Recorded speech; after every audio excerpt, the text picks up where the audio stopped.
do filters remove particles from the air? It's tempting to think of air filters as microscopically small versions of kitchen sieves which block large particles from getting through while letting small ones pass. As we'll see though, this picture is rather misleading.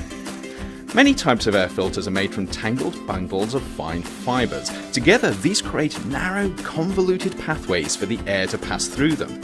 For the really large particles, these filters actually do behave a little bit like a kitchen sieve by physically blocking the particles from getting through. But this is pretty much where comparisons with sieves end. To understand why, imagine for a moment a car speeding along a winding road.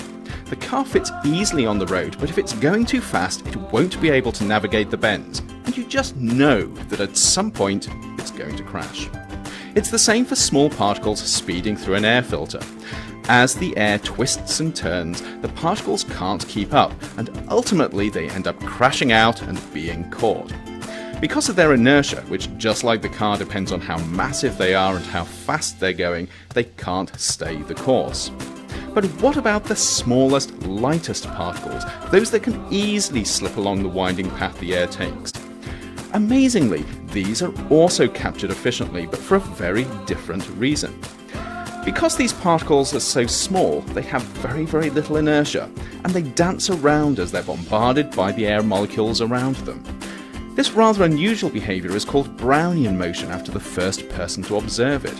And as they dance, they end up colliding with the filter and being captured.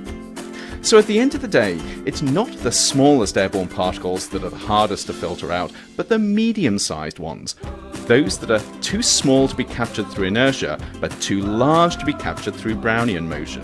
And this is why, when manufacturers design and test air filters, they don't use the largest particles or the smallest ones, but they use the middle-sized ones. Those particles that are just the right size to slip through and make it to the other side.